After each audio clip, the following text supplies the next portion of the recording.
ఉద్యోగులకు పెన్షన్స్‌కి స్వాగతం, సుస్వాగతం. ఉద్యోగుల సమస్యలు పట్టించుకోరా? సమస్యలు మేనిఫెస్టోలకి పరిమితమా? జూన్ 9న హైదరాబాద్‌లో మహాధరణ.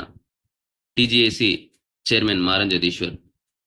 ఉద్యోగుల సమస్యలు రాజకీయ పార్టీల మేనిఫెస్టోలకే పరిమితం అవుతున్నాయని, అధికారంలోకి వచ్చాక పరిష్కారానికి నోచుకోవడం లేదని తెలంగాణ ఉద్యోగుల జేఏసీ రాష్ట్ర చైర్మన్ మారం జగదీశ్వర్ ఆవేదన వ్యక్తం చేశారు.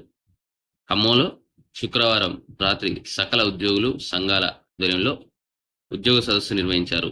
సదస్సులో అంతకుముందు విలేకరుల సమావేశంలో ఆయన మాట్లాడుతూ, రాష్ట్ర ప్రభుత్వం ఆర్థిక సంవత్సరం మొదట్లోనే నెంబర్ స్టేట్మెంట్ పంపే ముందు ఉద్యోగులకు సంబంధించిన బకాయిలను మినహాయించి సంక్షేమ పథకాలకు నిధులు కేటాయించాలని కోరారు. ఉద్యోగుల సంక్షేమం బాగుంటేనే ఉద్యోగుల ప్రజా సంక్షేమ పథకాలు అమలు చేయడంలో చురుగ్గా పాల్గొంటున్నారన్నారు. కాంగ్రెస్ ప్రభుత్వం వచ్చి 16 నెలలైనా ఇప్పటికీ మంత్రుల పేషీలు ఉద్యోగ సంఘ నాయకులకు గుర్తించలేదని ఆవేదన వ్యక్తం చేశారు. దేశంలో ఏ రాష్ట్రంలో లేని విధంగా 5 డిఏలు పెండింగ్లో ఉన్నాయన్నారు. ఇప్పటికైనా సమస్యలను పరిష్కరించకుంటే రాష్ట్ర వ్యాప్తంగా 13 లక్షల మంది పైగా ఉన్నటువంటి ఉద్యోగులు ఐక్యం చేసి జూన్ 9న హైదరాబాద్లో మహాధర్నా చేపట్టనున్నట్లు తెలిపారు. మే 4న ఉద్యోగుల రాష్ట్ర సదస్సును నిర్వహించినట్టు ఆయన తెలిపారు.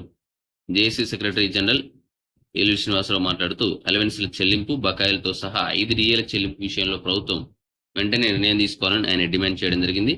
మంత్రివర్గ ఉపసంఘం జేఏసీ నేతలతో సమావేశాన్ని ఏర్పాటు చేసి సమస్యలపై చర్చించాలని చెప్పేసి ఆయన కోరడం జరిగింది.